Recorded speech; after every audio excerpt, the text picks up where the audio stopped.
Hi everyone, this is Michelle Hoskin and I am absolutely delighted to be joined today by Amanda Cassar, who is the Global Ambassador on Financial Abuse based in the Gold Coast in Australia and my very dear and very close friend. So Amanda, thank you for joining me and just give everyone a little bit of a bit of an insight into you.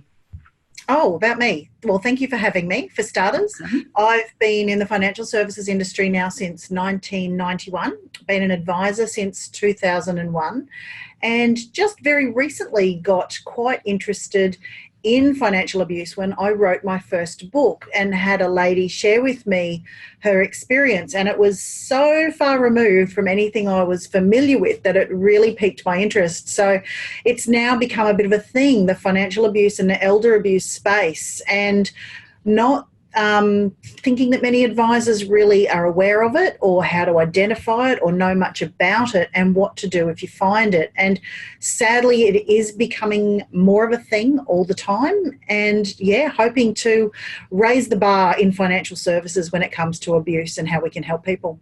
Yeah, amazing. So obviously, as we both do, we have a lot of exposure, and as you are as a financial advisor, we're very aware of things like vulnerable persons policies, elderly people policy, vulnerability policies. But you know what? For the benefit of this conversation, I want us to park that totally, because I think if there's any opportunity to batch them together, we're going to kind of lose the essence of exactly how important this particular subject is. Because I'll have advisors go, yeah, we've got a vulnerable persons policy, and I'm like, nah, no, you haven't, not really. So talk to me specifically about this piece around actually, before I do that, just answer the question of why is this becoming a real passion of yours? What is it about the subject that's triggered this thing in you that's gone, I'm having that, I'm all over it? I think because I have been so fortunate that it's not come into my space, which is such a blessing, that hearing about it and understanding that people have to live this way and navigate their way out of it. If they've been a victim of financial abuse, I'm all about the survivor story. How do we get you? I'm a bit of a knight in shining armour kind of person. If I can ride to the rescue, chronic fix. So how can we help these people get out of these awful situations? And having met people who have and been so inspired by how they did this, people attempted murders and sneaking money from the groceries to get out of these situations.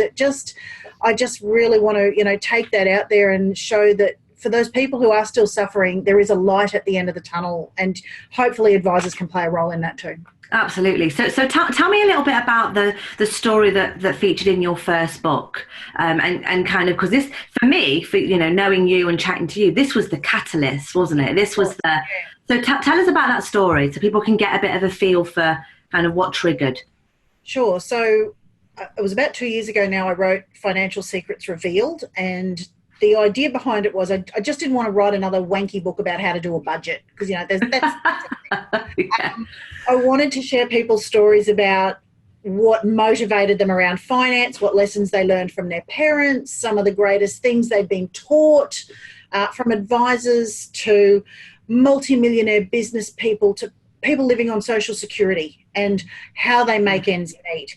So Tanya was one of the stories. I had done media training with her, and she was a fabulously successful investigative journalist. She went into her marriage with money in the bank, a property, savvy, smart lady, and left that relationship with her daughter.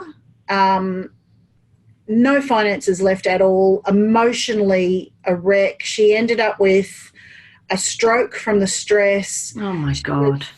Filching $20 a week off the groceries and buying grocery cards to, leave at a friend's house so that when she left and was going couch surfing, she'd have money for groceries for her and her daughter for up to 3 months so that she could get out of this relationship. And it just blew my mind that people were living like this. And the more research I did into it, it isn't one particular type of person. It isn't an ethnic minority. It isn't a social demographic that, these are the pigeonhole people.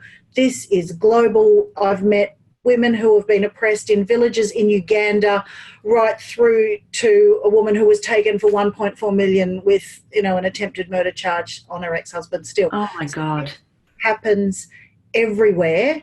And, if we can lift the lid on it, like the Me Too movement, people, it's got its detractors and its lovers, and, some say it's gone too far. But boy, have people started talking about domestic violence because of it. So if we can do the same thing with financial abuse, which strangely enough occurs in 99% of all domestic violence cases. No way. Is that right? Right.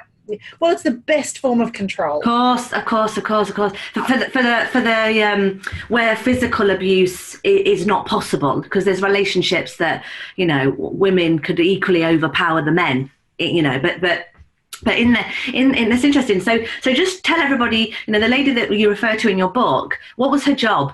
What did she do? She was an investigative journalist. Right. So the point is, she wasn't this downtrodden, stay-at-home mother who had no powers. She knew what she was doing. Oh, look, smart, wealthy women are the best target. Seriously. Yeah. I know people do go for those on Centrelink, but if you've got money, it's much, much, much easier to get money off you if you've got it. Yeah, of course. So it makes perfect sense. And look, everybody has their own insecurities. There's things we don't like about ourselves, or, we've got imposter syndrome and all the rest of it. And, there's people out there who'll prey on that. So. And is it more women are financially abused than men? In the early financial abuse stages, yes. When it comes to elder abuse, it's almost equal. Oh, is it really? So it's normally the men abusing the women at the earlier years. And typically, is there any age sort of bias to any of this? Like, does it start at 12 years old? Does it start, what sort of age is it normally kind of kicking in? Once people start earning. Right, no. I've also, heard of cases where parents abuse their children.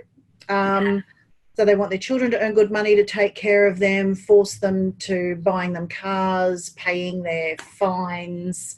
So it's everywhere. It's not just, men are doing this to women. This is just, it's a global phenomenon. It's real. So obviously, as an financial advisor, and as a coach, let's say, for want of a better term for now, our clients, we understand the kind of advisory market, and that's the market that we are trying to educate so that they can identify when this may be a situation or a happening in their clients' lives. So Talk to me about, and talk to the audience about the role that you think a financial advisor plays and the responsibilities, not necessarily how they would spot it, but what do you think the advisor's responsibility is in all of this? Well, nearly every country for advisors has what they call their know your client rule. We can't give advice to a client if we don't know them well enough and their circumstances to make recommendations. So if we aren't picking up on this or seeing it, the advice we're giving is not correct. No. So how do we pick up on it? That's a whole other conversation. What responsibility do we have? Well, this is where, we're only just starting to formulate now these vulnerable client policies, the elder abuse policies. So getting on top of those quickly is really important. And the other thing is there's no cookie cutter approach to this. There's so many different ways to deal with this. And it can be everything from doing nothing, making a phone note, to reporting it to the police. It's, sometimes it's a crime, what's actually happening. So it's good to be aware that it happens, know the signs. And then, advisors mostly become advisors because they want to help people. They've got big hearts. They love, coming in and helping out. They love making the complex simple and sorting out and untangling things for their clients. And there's such a sense of pride in that. And I think that's also going to be sparked by wanting to help these people who are vulnerable to get out of these situations and rebuild. And one of the things that, talking openly with you and everybody that's watching this video is that, advisors, in the main, I would say, get so kind of excited about the solutions and the recommendations, and they actually often miss the body language, the signs, the eye contact that the clients may be looking at the advisor with a cry for help. Because if you look at the stats are incredible, how much abuse features in relationships in one way or another. So when an advisor's sitting in front of a client, it's probably happening in front of them, but they're just not looking for it. So I think one of the things that I would love advisors to, every advisor that watches this video, is just thinks when sitting in front of a man or a woman or a couple or a parent and child, just ask themselves the question: is there any financial abuse happening in? So just talk me through then some of the signs that an advisor may see or needs to kind of look out for. If I was an advisor and I was going into a client meeting, what would you be saying to me? What were the signs?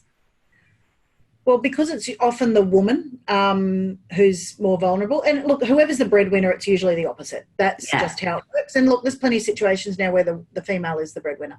Yeah. So it may be simple things like you've got a couple, you want a couple appointment, and every time you try and organise it, one of them isn't there.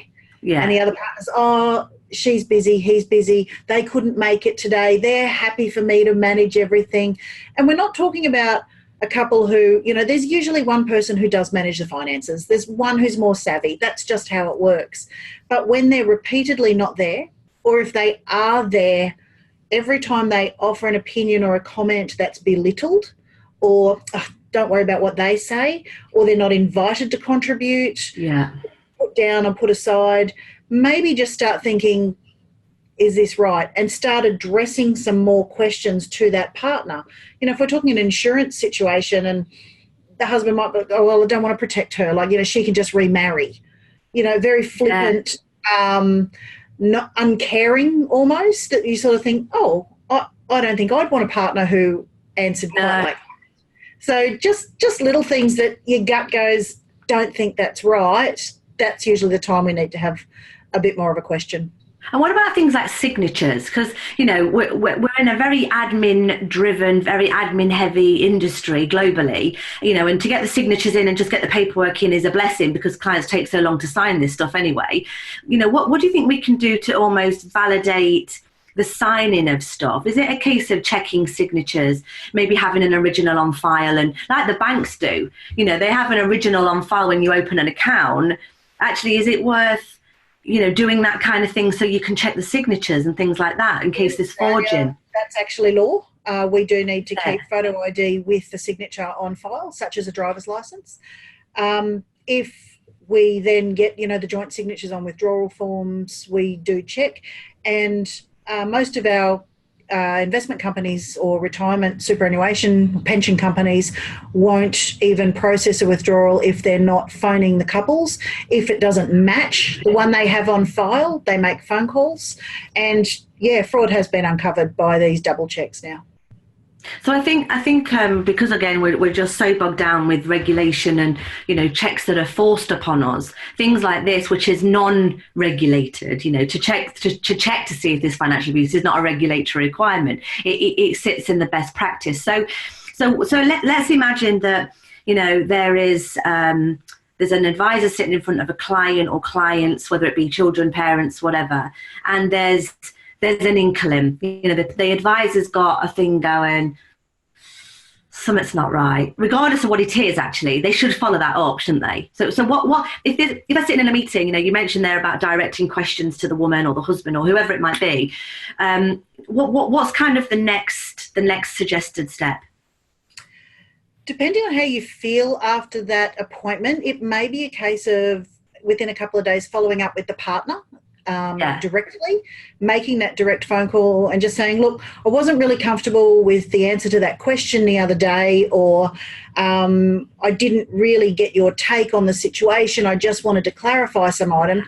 So you're not coming out going, look, is this ratbag, treating me really badly?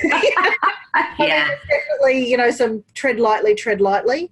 And look, having said that, we are in such a beautiful position of trust with our clients that sometimes we can do that. Yeah. So it depends on our relationship with the client, whether we go, look, that felt all kinds of wrong to me, or, you know, you're opening the lines of communication. And the thing is, sometimes the client will go, you know what, I'm okay. I'm happy to stay for whatever reasons. There may be children involved. Yeah. There's all sorts of reasons why people stay. And, you know, that's not for us to decide or judge, but to let them know that, look, I'm here for you if you need me. The lines of communication are open. Maybe we make a file note, contact our license and say, look, I've just got this gut feel. What do I do about it? And sometimes it can be, you know, there's plenty of hotlines out there now. There's financial abuse hotlines, elder abuse hotlines.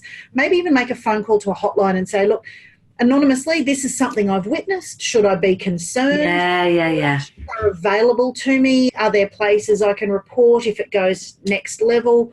You know, sometimes we're talking about outright fraud, and we do need to involve the police or investigators. Yeah. But for that gut feel, you know, maybe it is a file note and monitor. Maybe it is a phone. And actually, just on that point, it doesn't necessarily need to be the advisor that follows that up. It could be a female you know, on the basis that most financial advisors are male. Let's work on that for the, you know, for the benefit of the conversation. But it could be, you know, the office manager or a client services administrator that might have a bit more, you know, sort of softer, might be happy having that, you know, potentially emotional conversation. So the point is that from what I'm listening to you is you're basically going, is everything okay? Like, it's okay to ask if everything's okay. And that's it is Are You Okay Day today. It's the perfect time to have that opportunity. And they've got a 4-step process, which is basically the same thing. Ask the question, listen to the answer, trust the signs, and then do what you need to do to follow up. It's the same formula. But a lot of us aren't asking the question. No. And actually, I would go as far as, you know, a lot of advisors wouldn't even know where to start currently. They're trained on passing exams until the cows come home and genning up on, you know, technical knowledge, but they wouldn't have a flipping clue what to do. So I think this, the reason that you and I are having this conversation is one, to flag the fact that this is a thing, a real thing. It's not vulnerable persons. It's not elder policies. It's financial abuse. I think it's a very specific thing. You know, we're certainly going to chat with our clients and figure out what they're doing, what aren't they doing, and are they aware of it. But, you know, one of the things that we've been talking about is designing some training for advisors globally. And, you know, I'm super excited about that because I think, you know, as an advisor, you know, training advisors, you know, it's where it should come from. It definitely is where it should come. So talk a little bit about, you know, where we're at with that currently. Yeah, so the course is so close to being finished right now, and it covers things like what do we look out for? What are the signs? Why should an advisor care? Red flags, what to do when you find it. So it's going to be really comprehensive. There'll be case studies of real life people who've been through this and made it out the other side. There'll be even some celebrity examples of people who've been abused, which may surprise. Yeah, they surprise me for sure. We'll hold it for those that, you know, those that engage a bit further, but blimey. Yeah, so it's just, again, raising awareness for advisors and what we can do about it. Yeah. And one of the things that we talked about, which, you know, we actually decided to stay in the summer, talking about, you know, having like a mark, a designation mark that, you know, that would be displayed on your business cards, on your letterheads as an advisor, so that actually you would be almost, the word we talked about quite a bit, an ambassador for it. So you could be, as an advisor, sought out by an individual, a safe place to go to somebody that could help. Because so much, you know, going off the record, just off the, when I went through my personal breakup with Martin, so much of it was revolved around the money. Everything, in fact, everything did. So, you know, for me to have a conversation, I wasn't abused in any way, shape or form, but the money position, you know, the role that an advisor has is so fundamental. It's way over a therapist or a relationship counsellor, because ultimately money makes the world go round. So for advisors to be trained in this area and be a beacon to go to for clients that may be suffering from financial abuse, it's super exciting for me. So just project me forward, right? So if we're going 5 years on, looking back over the last 5 years, how do you want to see, or what would be your ideal position for advisors in this space? Like, how different would the world look in our sector for this area? Wow. Big question, Michelle. I know, and it's early in the morning for me. You've had all day. You've had all day. It's almost time for a wine. So I think that fact that globally there would be, probably in most developed countries, advisors who have taken this on board and went, yeah, I really want to run with it. They're ambassadors. They have brilliant relationships with lawyers and the hotline services that they can direct people to, and that they are a safe, trusted advisor in their community. And that's building personal brand. It's building trust within the communities. We're putting it out there that we are these people. And trust has been massively eroded. I know in Australia at the moment, the regulations we're going through, the Royal Commission, sometimes we feel like we're on a par with used car salesmen because of the few bad apples. And to be able to, put ourselves back in this position of trust within the community, I think is a really beautiful thing. And having these advisors who want to run with it, I think will be brilliant. So to kind of add to that, I think ultimately, we want to have full coverage. For you, I want you to be recognised as the girl that brought this to town. Because this has been around for decades and nobody's really kind of grabbed the bull by the horns. So, I would love for you to be taking to the stage and talking about this globally, a bit like the Emmeline Pankhurst of, women's rights. I don't want you burning your bra or chaining the king's horse. I don't want you chaining yourself to any rails. It's not necessary. There's other ways. Could be a possibility. There's other ways. We can talk about other ways. But to be that global ambassador, and I would love to see that there's ambassadors in every town, financial advisors displaying that mark, being that beacon, so that in every town, in every city, in every country across the world, there is somebody that can, a person can go to a place and they're safe. And it's not just a helpline that can talk to them about how to get out of the relationship, but somebody that's an ally, that's there physically in their town, and one of the things that I'm excited about is I think this is a movement for me. I'm all into, changing the world and kind of disrupting everything. And I think this is one of those things, and I'm really excited about, well done on, sticking your neck out there and doing it. But you are right, book. Am I right in thinking you're writing the next book is about? Yes. About financial. How's that going? Going well. Look, it's sort of on hold while I'm finishing the certification course right now. But having said that, there's a lot of fodder in the certification course that we'll go into. Well, of course. And also collecting case studies. So, if anyone has heard of these situations and know of people who've survived and how they put together their escape plan or what they did, love to hear some more feedback on that as well. So, because, like I said, because it's not cookie cutter and you can't just go, this is how you get out, because every case is so different, there will be, horses for courses. So the more case studies we're connecting, that'd be great. So as a call to action for those listening, so first and foremost, we're looking for financial advisors or advisors maybe in the legal sector, or it doesn't actually matter. We're talking about financial advisors, but, you could be a lawyer that's going, oh my God, I need to get trained on this, or I want that designation. So we're talking about, if you're interested in getting that training, gaining that understanding and actually being recognised with that certification, contact us. If you are, you're interested in, being an ambassador, because obviously one of the things that I can see happening is, there's going to be so much interest in this from a speaking perspective. If there's anybody out there that, wants to join Amanda's speaking crew, because Amanda can't be in two places at once. And I think if there's opportunities to have people, taking keynotes and holding workshops and master classes at conferences, obviously Amanda's going to get first dibs. Yeah, you're going to get first dibs. Yeah, absolutely.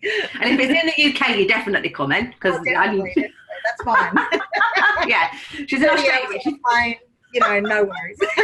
No jet lag. Well, no, we'll just worry about that later. But, and also, if you are, or you do know anybody that has suffered from financial abuse, you are suffering from financial abuse yourself, or, a family member, and Amanda's just said there, let's get case studies of the success stories. But I think it's equally as valuable, where they've not been a success, like it's ended in death, sadly, or because it's bound to have happened. It's out there. So, so please, I'm going to filter all of this because Amanda and I are working on this training course together, and the certification. So, just email us at enquiriesinternational.co.uk, and, we'll add you to the list and get back to you accordingly. But Amanda, you're a rock star. We've been drawn together, and I think this is something that, with our standards experience, but ultimately your experience on the coalface and your exposure to this, I think that it's incredibly exciting. And I know for a fact we're going to take this to our our client bank immediately. This is not something we're gonna wait around on. So what's next? So what's next for you? What's what's in the pipeline other than building this training program and writing this book? What else is going on in Amanda's diary? You don't have? Gosh, still doing strategic coach, so heading quarterly to the US for those for the coming year. Massive fan of MDRT, so have been nominated to put in a focus session for next year, so that's exciting. Yes, at the annual meeting. Yep. I am finished my master's, thankfully, in Australia, and have only one subject left to do, an ethics bridging course. So that's next. I have an exam that we all have to pass. Every single advisor needs to resit an exam. So I've got that coming up next week. I have a new advisor starting in my team on Monday, and just analysing a couple of business opportunities at the moment of whether we take on some more people or new businesses. So say no, you're too busy. Say no, the answer's no. Jesus, you lot are a nightmare. Like, yes, I'll do that. Yes, I'll do that. You're beggars, all of you. Favourite magpie, seriously. Oh my gosh. Honest. You're the one who's always distracted by the bright shiny thing. I know, like squirrel. There's a shiny thing. Oh my god. The shiny thing. Let's do something with it. Jesus. Well, that sounds amazing. So always lots going on, but that's cool. I like it like that. And if anybody wants to reach out to you directly, how best can they get hold of you? And also where and how can they get hold of your book? Well, the one that you did, not the one that you're doing. Financial Secrets Revealed is the name of the book. It is on Amazon. It's on Barnes & Noble, Booktopia. So if you Google it, you will find it there. Available for download or hard copy purchase. My email address, if you want to reach out to me directly, is amanda@wealthplanningpartners.com.au. I'm sure you'll have a link to it somewhere, Michelle. Yes, we will. I'm also a massive social media geek, so you can find me on Twitter and Instagram at Finance Chicks. You'll find, just Google me, you'll find me. I'm not the shy retiring violet, so you will find me. No, you're not. Introverts unite. Also not. I'm told I'm an ambivert. I'm sometimes introverted, so I can rebuild to become my extroverted self when I'm on with all my buddies. So I reckon you've made that up. I'm not sure that's even a thing. I'm going to Google that. Ambivert. Go look it up. Ambivert. I'm going to. You're amazing. You're amazing. And I'm super excited. I'm meeting with Dee in my office today to talk about this, getting the standard ready and out there. But, this is going to be amazing. And do you know what? Even if 10 people take it up, that's 10 more than have got it now. And there's 10 more that understand it. So let's try and get this movement going globally so that, and let's have those conversations. And if anybody wants to book Amanda for a keynote, for a focus session at your conference event, please be in the UK so she can come and stay with me again. And because she's really comfy. Cozy in the spare room. But reach out to Amanda because she's larger than life. She's absolutely full of energy, and she draws a crowd in, and she talks about an amazing topic. So thank you so much. Thank you so much. Watch this space, everybody, because there'll be more from us. Excellent. Bye. See you. Bye.